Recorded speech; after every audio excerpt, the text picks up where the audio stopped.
Welcome back to another episode of the Betterment Podcast, the pursuit of infinite growth. Today's topic is on emotional mind versus the logical mind, and I got my girlfriend here with me, baby. Hello. Sarah's in the building, babe. Thanks for coming along. Yeah, thank you for having me. Of this course. is my very first time. I've never been on a podcast before. She did good. I've never even used a microphone before. First time for everything. Bear with me, but I'm glad to be here. Yeah, we'd love to have you. Yeah, so a little bit about Sarah. I'm glad you guys get to meet her. Obviously, we've been dating for almost 10 months now. This is not a romance podcast, but hey, she's actually qualified in this area because she is a licensed therapist that works at jail. I do. You ever play Monopoly when you get to the just visiting? Yeah, that's me it. every single day. Yeah. You know, I just visit and then I dip because Yeah. I don't want to be there longer than I need to be. Yeah. But I love my job. I love it. She loves her job. I do. But anyway, no, I actually thought it would be great. She was coming up here anyway today, and I said, hey, babe, let's just crank out a podcast. Are you down to be on it? She said, I'm down. of course, babe. I'm down. So what ended up happening was I figured, hey, let's talk about the emotional versus the logical mind. Mm-hmm. She obviously knows a thing or two about it. Her boyfriend's kind of fucking crazy. So I figured, hey, let's just crank some episodes out, or some of this podcast. Let's do it. So appreciate all your guys that are listening, whether YouTube, Spotify, Apple Podcasts. It means a ton to me. The podcast is really going to grow. I got some exciting things planned this year. And babe, once again, thanks for being on. Of course. Thank you for having me. I'm super excited to be here. I got you, babe. We're going to talk about the emotions and the logic. It's a bad day to be a podcast. Okay, babe. So first things first, what would you say is kind of the difference between the emotional and the logical mind? Also, you taught me this. Mm-hmm. It's also referred to as the reasonable mind, the logical or reasonable mind. Right. So I guess to start us off, the major difference, obviously, with like emotion in a mind is it's defined off feelings and emotions. Right. Right. The logical mind is more defined off logic or evidence or fact. Mm-hmm. And so I think it's important to know too. It's interesting. As human beings, we are naturally wired to be a little bit more emotional than logical. Yeah. We react to a lot of things, depending on whatever that experience was, what that trigger was, what our emotion or our feeling was in that moment. Mm-hmm. So I would think feelings versus fact is a big difference here. Mm-hmm. Mm-hmm. Yeah, I think to add on to that, I mean, humans are very emotional creatures. Oh yeah, for sure. You know what I mean? So people aren't usually thinking reasonably, which is kind of why I wanted to go into this podcast, and I'm glad you're here. Mm-hmm. And we'll kind of cover a little bit of both of that. But yeah, the main thing that I notice when I think of the two, right, is emotion is driven by feelings, like you said.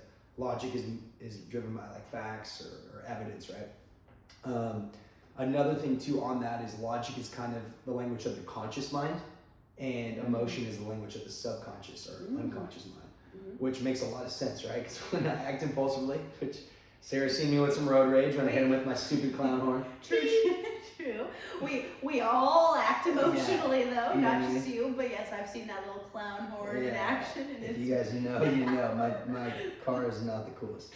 But don't get a Honda Civic Sport. It's a not, hatchback. It's just not the call. It's never been the call. Get a Nissan. Emotional decision. Get a Nissan Rogue. That's a logical decision. That's her car. She's a saleswoman. No, but exactly. It's like the logic. Logic is based on conscious, and it's crazy because we didn't even talk about this, but I know you know this. We only use, it's like 5% of our brain is like conscious, and 95% of it's subconscious or unconscious. And so if you think about it, most of your day-to-day routines are unconscious or emotional decisions. It is, and that goes back to the point that I made earlier. Where as human beings, it's a wired instinct. Mm-hmm. We're emotional people. It's survival. It's fight or flight. If something happens, we're going to react. We don't just be like, oh, let me think about this. And should I do A? Should I do no? It's a reaction. It's the same thing as if you go to a doctor and have you ever had that like hammer and they hammer your knee and it's just it's a knee-jerk response. Your foot just goes up in the air. It's a physical response. Our brains are similar. It's an emotional response. If something happens that triggers a certain emotion, whatever that is, we react. It's not a bad thing, right? But it's a survival thing. It's a human thing. So we're naturally wired to think more in the emotional mind. I just thought of something. Sarah's going on. What do we got? When I'm driving, sometimes I notice that I'll just point at people when they're. What'd you do? Yeah, like I don't even think, right? Like if someone's like, especially when I'm coming through the intersections, I'll literally point. If I see someone trying to run the stop, like, fool, what are you doing? That's funny. You know what I mean? And I'm not like I've seen you do that. Yeah. Or I've noticed if someone's about to cut me off, my hand's already on the little, whatever, steering wheel boot, the little horn. I'm like, That's really interesting you say that because I'm total opposite. Yeah. I don't think to put my hand on the horn. I think to say like F you. I'm like F you. Like it's an instinct, right? Like it's a reaction. But it's you think it, I don't like put logic into act that. on it, No, it's a very quick. The emotional mind is very impulsive, and that just goes to show you these are day-to-day things that happen. That's pretty emotional or pretty impulsive. We experience emotions every single day, whether we want to admit it or not. We experience sadness or anger, annoyance, happiness, right? Good and bad emotions. It's a human thing. 100%. Something you actually talked about before as well, this podcast, babe, is talking about like reacting versus responding, right? So like and I'll let you go into this, but like reacting is more of obviously an emotional response versus responding is logical. So, kind of talk about the two and how they differentiate from each other. So for emotional... Go ahead, you too. Thanks, you got it. Thanks, For the emotional mind, yes, it's very reactive, right? And again, that goes back to the idea of survival, flight or flight instinct. If something happens, we're not even going to think about it. We're going to react to protect ourselves, whether it's a self-defense mechanism, or whether it's just protection because maybe we had a bad past trauma and we're trying to avoid that again. We don't actively think about that. So that's where the emotional mind comes in. But for the logical mind, we differentiate that as more of a response, not a reaction. It's a response. There's a difference there, right? We put time into it. We put effort into this thought. We pull the reality of the situation. We're putting time into it to not make it such a impulsive reaction, right? We're looking at the big picture. We're not like, okay, this person did something bad to me. They're a bad person. We're thinking, okay, this person made a mistake. Other things are at play. Maybe they had a bad day. Maybe they're busy. Whatever that situation is, you're putting logic. You're pulling the reality from the situation. And I think the big difference between the two is time. I really think you have to just put time into that to be able to process the right way. And to not just go off emotion, because when you go off that level 10 of an emotion, you drop a little bit, and you can be at a 5 or a 4, and then you're able to think a little bit more clearly before you respond accurately. Yeah, that's actually a good point too, because when you talk about time, what it makes me think of is just think of someone that's going through anxiety, right? Like has anxiety. I mean, I get it sometimes. Everybody deals with it, but anxiety is like a short-term, feeling, right? Or variant. Temporary. Exactly, right? And it's something you think maybe you have anxiety about a new job coming up or whatever. Taking a girl on a date, right? Maybe you're a little anxious on our first date. Were you anxious on our first date? I was a little nervous, but not anxious. No, he wasn't anxious. I was not. I know. Who would have thought? But actually, I think that it's normal. But once again, right? Once you start doing the thing, or you allow time to, the whole saying, "Time heals all."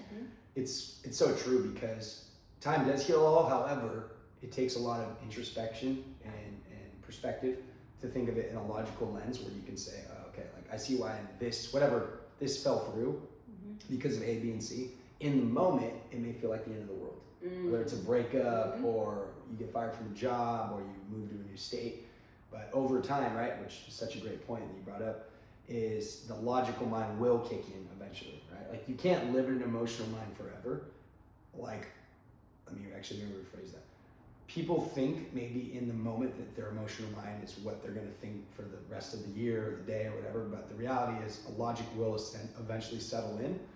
What I think is important, and we're going to cover that when we talk about the wise mind in a second, but what I think is important is to understand how quickly can you get your logical mind to switch on when a negative emotion is kicking in. Right? Like when it's fear or anxiety or stress, right? Yeah.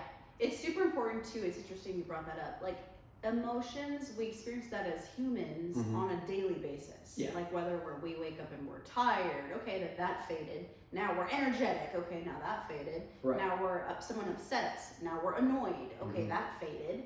Now we're happy again. emotions come and go. It's a constant wave of these emotions we feel. Yeah. So it's important to keep in mind that yes, they come. You can't really eliminate them. You can't avoid them. They do come, but they come in waves, right? They come and they go. Right. And so it's important. That's where the logical mind comes in, is because once that emotion fades down and it dies out, then you can think a little bit more reasonably. That level 10 went to a 5, and you're no longer in tunnel vision where your mind is clouded. You can think more clearly, and that's how powerful emotions are. They really cloud your judgment. In that moment, you're like seeing red. You can't think of anything else. But if you just take the time to kind of let the wave crash, you'll see the silence a little bit. You'll come back to reality. And that's where the logical mind, takes in. But again, these things are very easier said than done. Yeah, right? It's hard to feel an emotion. 100%. And what's cool about this podcast, right, is it's like, obviously Sarah's a licensed therapist with her master's, but even she talked about in the beginning, she's still working on things, and I'm still, like, we're all still trying to learn. So the whole point of this podcast that I always like to remind people is, it's like, hey, we're not telling you what to do, right? We're just talking about ideas, abstract ideas, and trying to shed some light on them and do some research, bring some people that actually know what they're talking about. And if it implements and it helps, great. If not, listen to the next episode. Even me, I'm learning. We're a human. But she's got a lot more hours on it than I do, let me tell you, buddy. I'm pretty far back. 3,000 hours, right, to be fully licensed. I'm at hour 3. I'm around like 50 hours right now. I'm kidding. No, but it's important to keep in mind, again, we're human before we're anything. Like, our minds are wired to be survival mode. Yeah. So that naturally is going to tug closer to the emotional mind. 100%. So you have to be mindful of that. Like, okay, I'm a little more emotional. How do I practice getting a little bit more logical? That's a lifelong journey sometimes for some people. Everyone is completely different. 100%. And I think that kind of brings us to our next point, babe. It's like the wise mind, right? And like what happens essentially when you use emotional and logical both effectively. I'm going to obviously let you take it away in a second here, but something that I think should be brought up is the emotional mind is not wrong, right? I feel like a lot of the times people think emotions are wrong and logic is always right, but there's many times that being emotional is the right way, like kissing your girlfriend or giving a friend a hug or whatever. Like, there are things that you should do emotionally without having to have logic to back it up, right? But go ahead, babe. I want to actually hear your perspective. You talked about this off camera, but what's the wise mind? Let me get a little seat here. The wise mind, I guess the simplest way to put that is it's a little bit of both, right? You're using a little bit of your emotional mind along with your logical mind. And so it's like a compromise, right? It's not eliminating the emotion. I think a lot of people naturally fear the emotion, right? They don't want to admit it. They don't want to feel it. It's uncomfortable. So they want to dismiss it. But it's okay to feel it. Like, we're human. Again, it goes off the natural wiring that we feel. So the wise mind is being able to be in tune with yourself. This is my perspective, at least. I'm not like, I'm not a psychiatrist. I'm not fully licensed, but this is just my opinion on it, is the wise mind is a little bit of both. You're letting yourself feel the emotion. You're letting yourself stop and pause and being like, okay, what is the emotion? Am I mad? Am I annoyed? Am I sad? Am I angry? There's so many emotions we feel on a daily basis. So being in tune to yourself, right? Like, feeling your symptoms. Right. Letting yourself, first of all, identify the problem. Then you can accurately execute a solving plan, right? Instead of just reacting right away. You'll be like, okay, well, maybe is this right? Is this wrong? But it's the wise mind takes into consideration both. You're letting yourself feel the emotion, and then you're letting yourself kind of process and be like, okay, is this because of me? Is this my childhood traumas coming up? Is this just a problem that I'm internalizing? What's the reality of the situation? Because our brains can be mean to us. Our emotions at a level 10 can point the finger and be like, it's you're the problem, right? Yeah, it's like self-deprecating. Yeah, so we have to stop and pause and be like, okay, hold up. Our brains are kind of on defense mode. They're on the level 10. Let's stop and pause for a minute and be like, okay, what's the reality? Where's the logic here? Then you can accurately have a conversation with that person more effectively, right, than just emotion or coming at them or accusing them because you're hurt, right? So you have to, it's hard to do. It's a skill to develop. This isn't something you just doesn't happen overnight. Snap your fingers and it happens overnight. No, it can take years for a lot of people. Everyone is different. Everyone is unique. everyone's brain fires in different ways. So be kind to yourself through the process too when you're trying to find that wise mind. Right. But yeah, it's an interesting concept. It is. Well said. Yeah. Well said. What do you think of a wise mind? No, it's good. I think when I hear of it, like from what you're telling me and kind of what I've researched myself, is that it's kind of like a flow state. You know, it's like figuring out what percentage of emotional and logical is, different for everybody. But I do believe it's like the wise mind essentially is what I would consider being in a flow state, right? Where like every thought you're having has the right amount of logic and emotion to give you the best opportunity to make the right decision, right? Now there's a lot of things which we can touch on this briefly, but there's a thing called decision fatigue, which I so strongly believe in. Decision fatigue. How many times have I talked about that? Decision fatigue. Yeah, have I never talked to you about that? Enlighten me. Okay, say less. Decision fatigue is a pretty interesting concept. Essentially what it is every day we have a finite amount of decisions that we can make before our brain is just like fried for the day. Right? Have you ever come home and been like, I'm so tired, I can't even think? Yeah. Right? Well, there's a reason why like Mark Zuckerberg wears a blue hoodie every single day. I don't know if you know that, but he wears like hoodies every day. It's because he doesn't have to think about even what he's wearing. It's one less decision to make. Similarly, before I go to bed every night, I have my workout clothes and my work clothes laid out the day before because it's one less decision I have to make. Well, the reason why I'm bringing this up is the way the decision fatigue works is throughout the day, we are making decisions all the time. Do I make a right at this light? Do I make a left? Do I get French fries? Do I get salad? Do I wear the red shirt? Do I wear the blue shirt? Do I use the blue pen? Do I use the white pen? Do I get back to this email first or that one? And before you know it, you could hit noon and be burnt out, and you've only made tiny decisions. So the whole point of reducing decision fatigue is to allow yourself the most amount of time spent on logical decisions and the least amount of time on habitual or emotional decisions. So like packing your lunch the night before, having your day written out. Like I'm big on writing out my day. I don't do it as like some sort of like boastful accomplishment. I do it because for me, I already know what I'm going to do the second my eyes open, and then by the time my eyes close, I know that if I do most of that list, I won't, first of all, I don't have to think about it as the day goes on, but second, I'll feel accomplished. And so decision fatigue, I feel like kind of ties into this flow state, because if you're in a flow state, you're not fatigued by the decisions you're making throughout the day. Every single decision you're making is worth the energy you're putting into it. And then second, more importantly, it's actually giving you the residual effect from whatever, the end of the day or end of the week.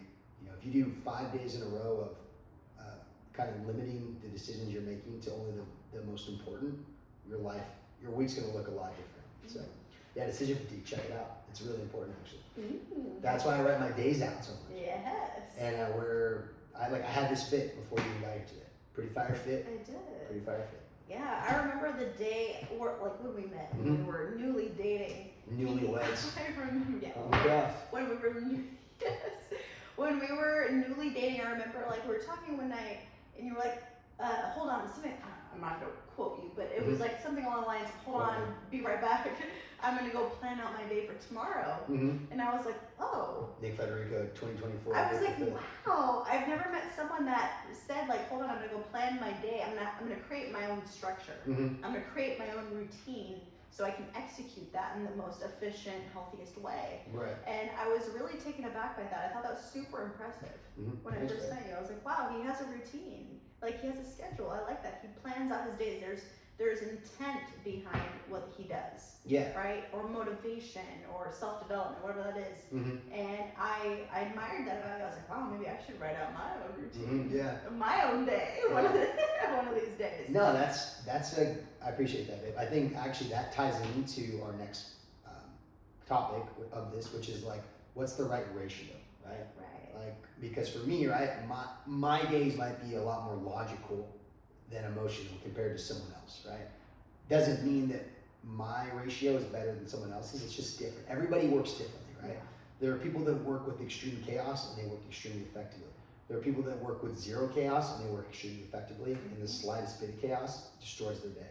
And so I wanted to read this quick quote, and then I'm going to let you go to the next part here, Ben. But there is a great quote from Dale Carnegie. If anybody likes to read, I highly, highly recommend this book. It's called How to Make Friends, or How to Win Friends and Influence People by Dale Carnegie, who for 25 years, talked to like the top 500 most successful people in the world, and it's a phenomenal book. Or sorry, I'm thinking of Think and Grow Rich, of Rich Lee books. But How to Win Friends and Influence People by Dale Carnegie is another top 5 self-development book of all time.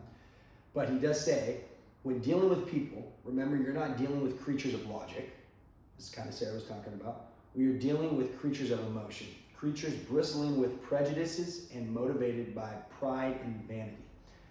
When I sit and I like think about this kind of quote, what it reminds me is that people are people, right?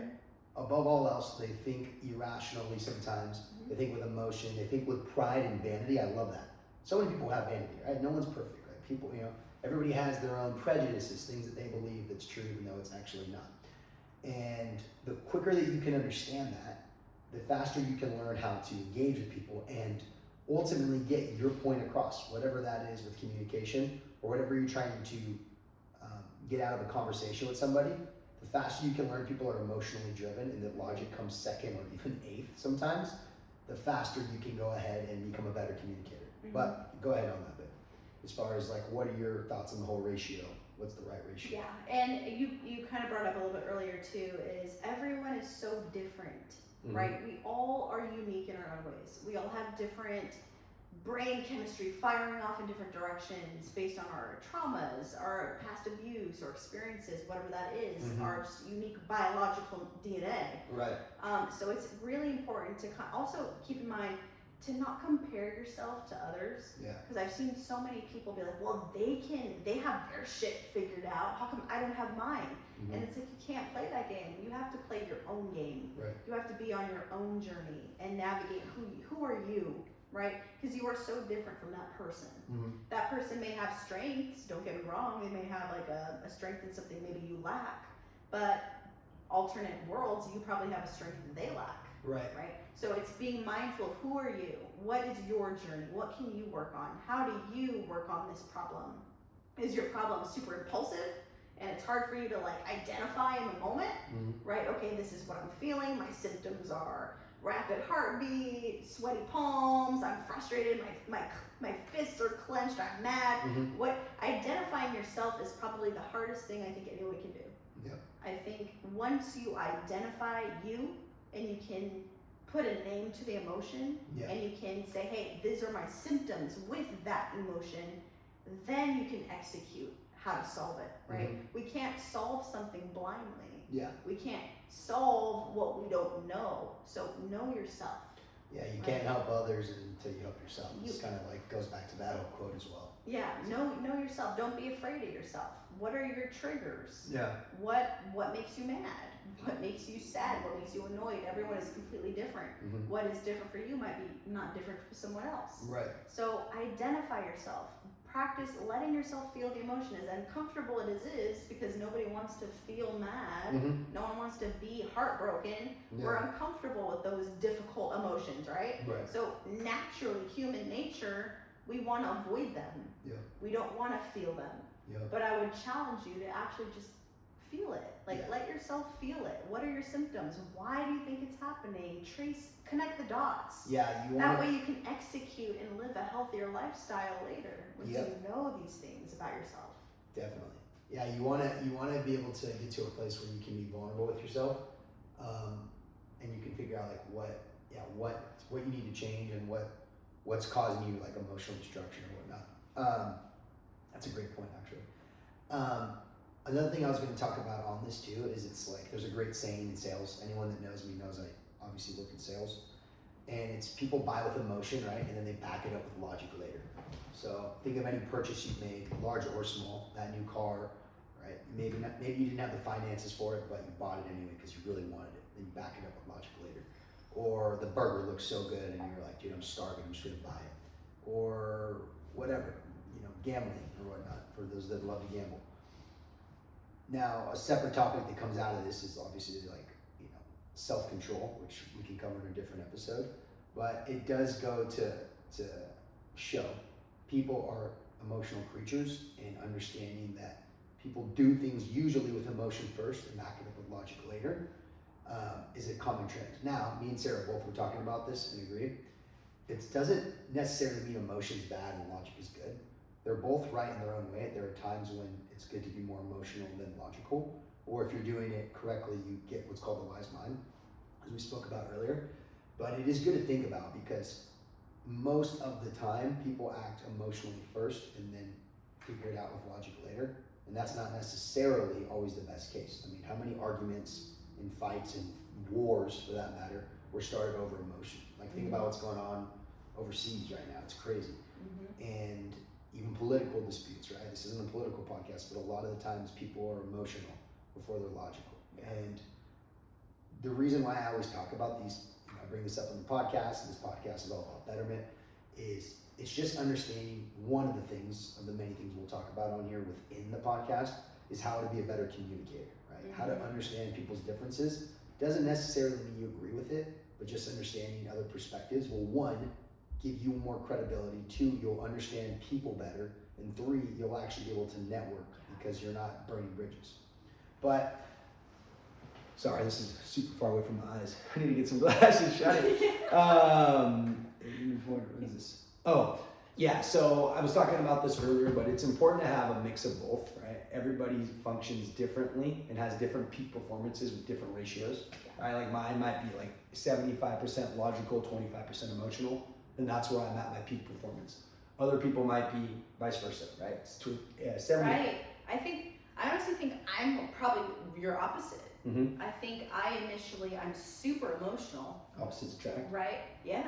I'm super emotional right away, but as time progressed, I developed the skill. It didn't happen overnight, but I didn't react right away. Like I sat on it and I thought about it, and I was like, okay, is this a me problem? Is this a them problem? Is it my past trauma? Is it my past experiences that are influencing how I'm feeling? And then I can pull the reality and be like, okay, maybe they didn't mean it, or maybe they were busy, or maybe there's external variables that affected what they did, right? It's not necessarily me, they didn't like me, or they were mad at me. Like, we're not the main character. Your brain is wired. Yeah, that's a good point, actually. Your brain is wired to think you're the main character all the time, and everything is a problem. Giving that main character energy. Right, main character energy. Right, but we're not the main character, right? We're all involved in this. And so it's being mindful, like you said earlier, to be able to think of the other person and be like, okay, well, maybe they're not okay. Yeah. Maybe they're going through something. Maybe they're busy. That's why they didn't respond to me. That's why I got ghosted. Or that's why they're having a bad day. It's not me. So take the pressure off yourself. You guys aren't the main character. And again, it goes against the brain because we're survival mode. We're natural fight or flight. So we're going to think we are the main character. But it takes time to practice and to train your brain to just go a 180 and go the other way. When you've been doing this for so long, it's a routine, it's a habit. You have to break the habit to essentially develop a new one, right? A new, healthier one. And that's hard to do. So you have to give yourself a lot of grace through that process. It doesn't happen overnight. Definitely. And actually talking about breaking the habit reminds me of a couple books I read. One's called Breaking the Habit of You by Joe Dispenza. Phenomenal book. It's kind of like takes the psychology with the fluffy feel good and kind of connects the dots. The other one, the book I'm rereading that I've been posting about, is The Compound Effect. And there's different studies depending on where you look at it, but the thing is, it's like humans are habitual creatures, right? Habits are learned, means they can be unlearned, and new habits can be established. And so one of them is, we've all heard about the 21-day rule, right? Like you can establish a new habit in 21 days. You know about that? I have not. Yeah, that's the thing.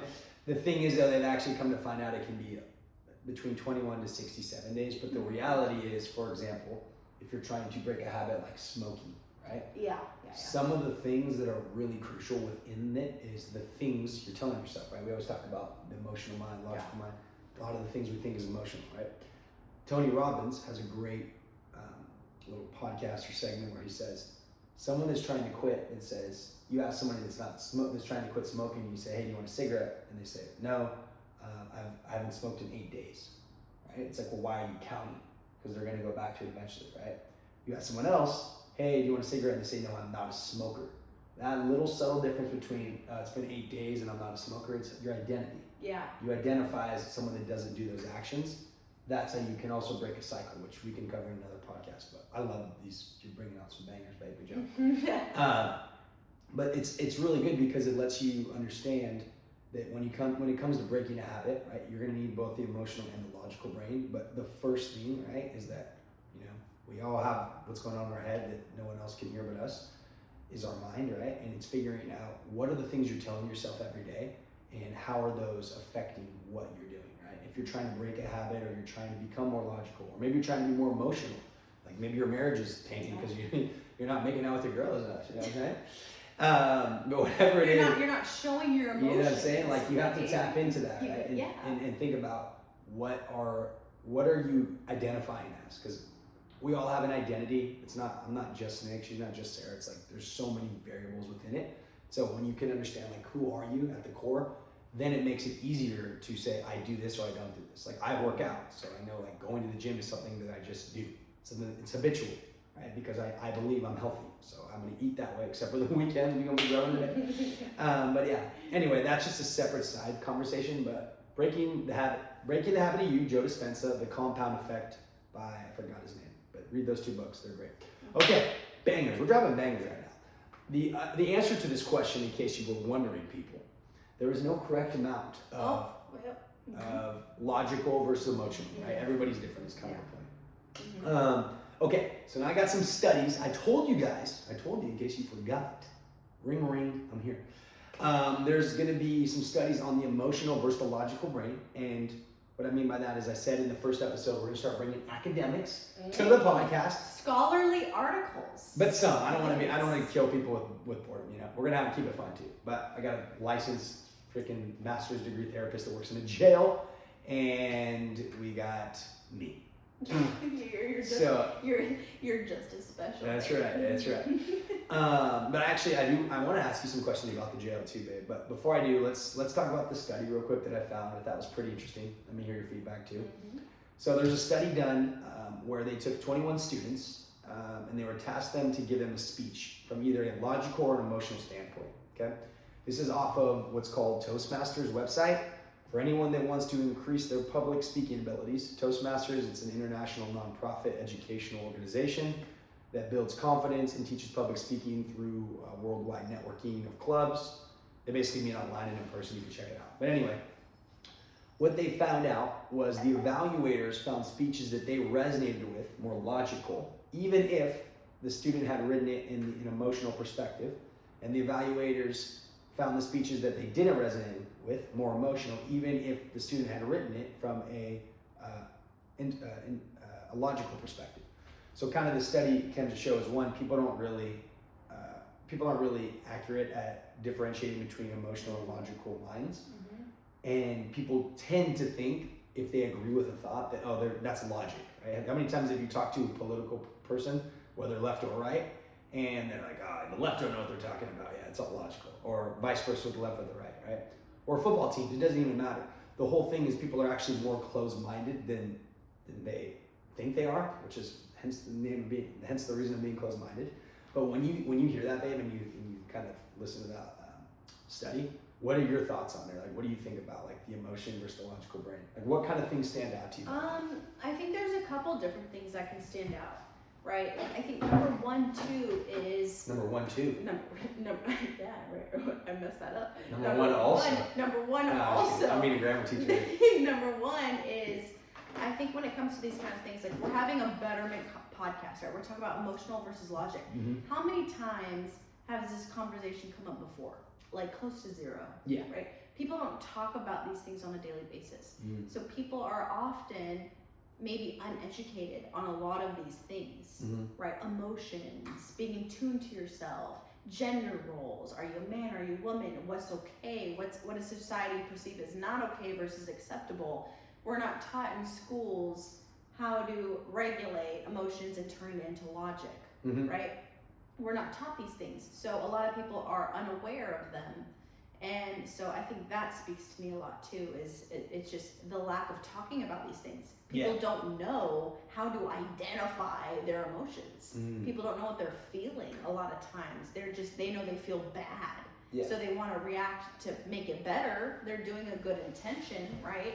Trying to solve the problem, but it's not coming off the right way. You have to stop and pause and let yourself feel bad. Let yourself be uncomfortable. Like it goes by the saying, like, it's okay to not be okay sometimes. It's okay to feel it. Like, figure it out. What's going on? What's the problem? If you're able to identify it and just feel it, we can solve it a lot more healthier. And so I think that's what stood out to me when you talked about that study. No, that's true. Yeah, it's like a lot of the times people don't want to like face the music or acknowledge that they're something's going on and they're not aware of. Because it's uncomfortable, right? And the natural human reaction is to not be uncomfortable, so avoid it, right? Or whatever that is, drinking or gambling, find a vice to fill that void because we don't want to feel that emotion. But two, you mentioned two in the study. For the record, I haven't heard of this particular study, so I found it kind of interesting when you were just talking about it. But another thing that came to mind too is like a power dynamic, right? When someone else talks about their opinion and they voice it or word it as a fact, it makes the other person like, oh, maybe that's true. Like this person is super confident in what they're saying. They have to be right. Yeah. You know? That's a great point. Actually, that too brought to my attention. I was like, what's the power dynamic here? People coming off in confidence with their opinions and telling that to someone else, and they're like, wow, that person was so confident. They must be right. Like they have so much, there's power behind that. So I must agree with it. No, it's honestly, that's a whole nother thing. Yeah, we're going off so many topics. No, I love it. That's what I love about this podcast. I love it. It'll just roll for hours.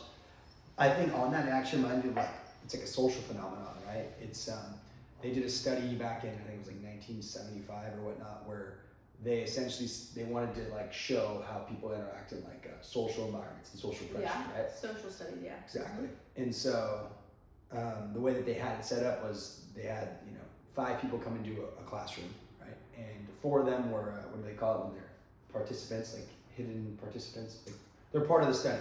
Right? And there was one actual like subject, right? Or one actual whatever. Yeah, it's called subject.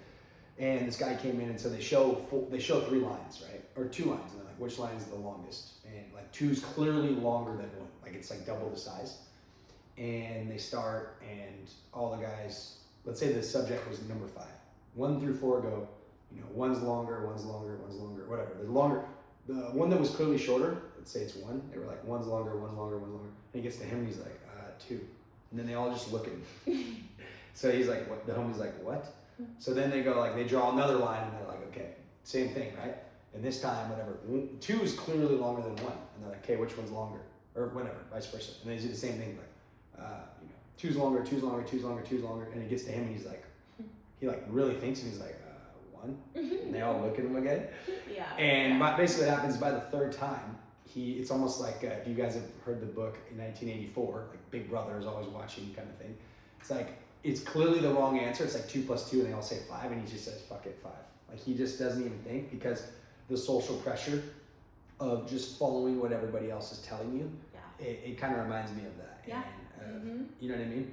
There's so many, it just brings to light, there's so many different factors and variables that go into because the confidence, sorry, I lost my train of thought. Yeah. Because the confidence that they all really believed it, he was like, what? And how many times have you seen somebody you talk to, and they are so certain about what they're talking about, right? Like they could say the earth is flat. If you didn't know better, if you didn't know better, my flat earthers, this is not the podcast for you. There's a rocket literally in the picture flying off to a different space. But it's crazy, because take like a flat earther, for example, right? And they're like, no, like the earth is flat for sure. And I'm like, it's not.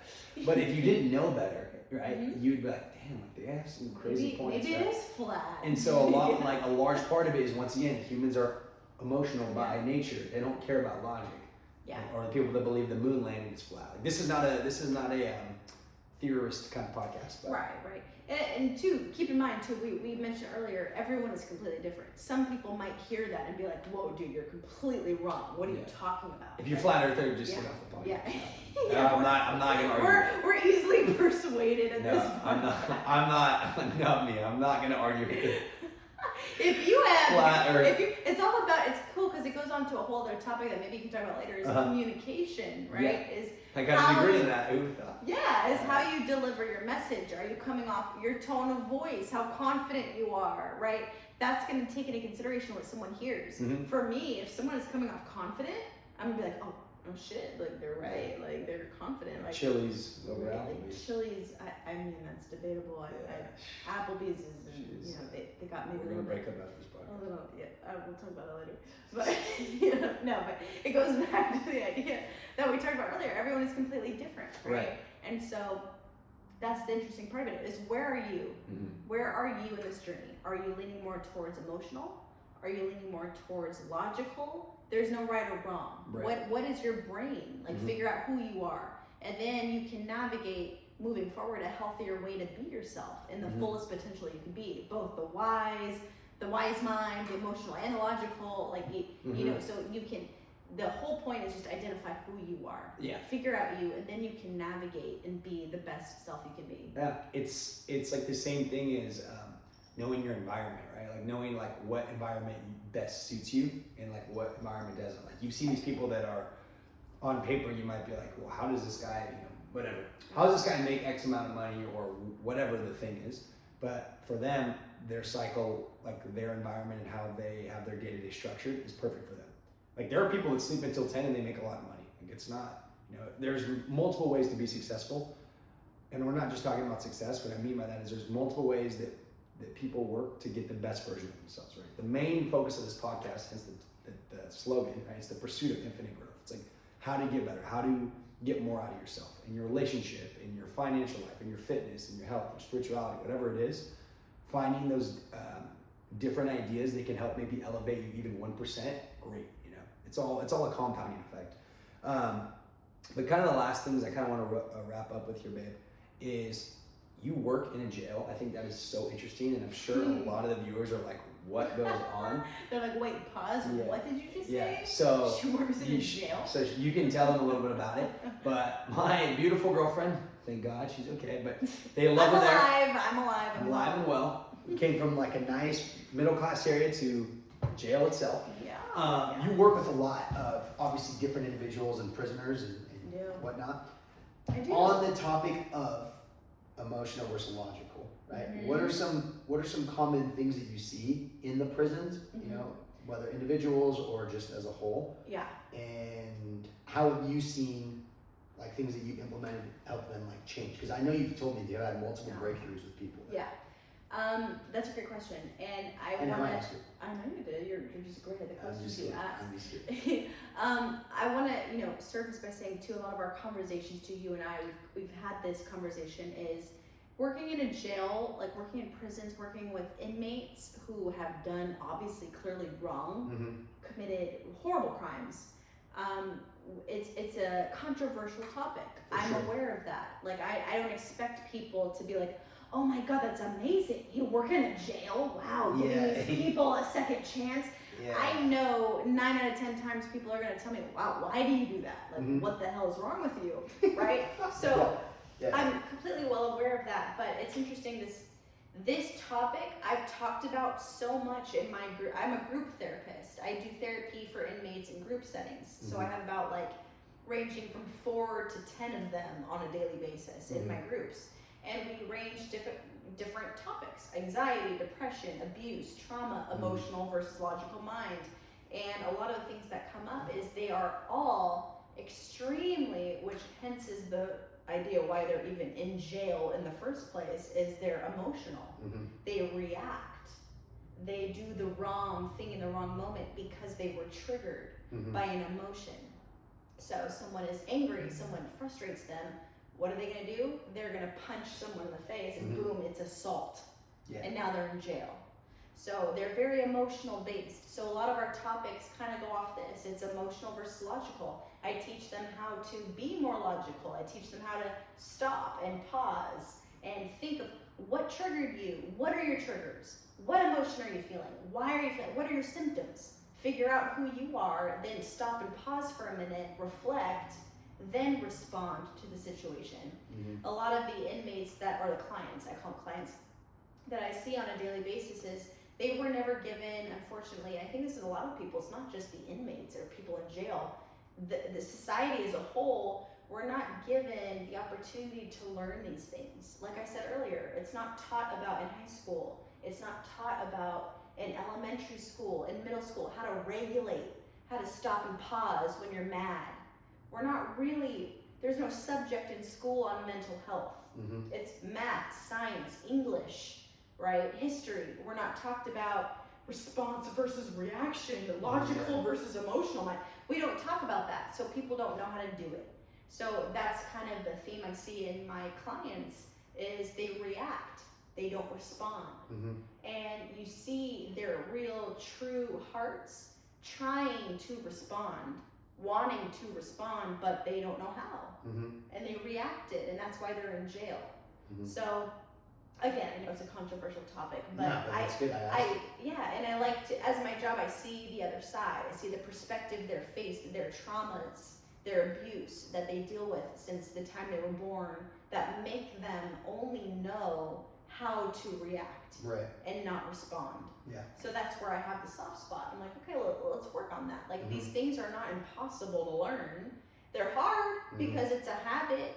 You've been in a habit of routine for years and years of reacting to emotion. You don't know how to respond. Okay, let's talk about it. Right. Let's figure out the steps how to make you a more healthier, productive, effective individual in society, right? So that's kind of what I'm working on in the jail setting. But it really helps you give another perspective too. It's not criminal, bad, evil. Like, you see the side of troubled, helpless, no resources, no guidance, no education. And then you have a different perspective on that, and you're like, hey, I want to help this person. Like, they have the potential to actually be really good if people put in the time and effort to make them good. Right.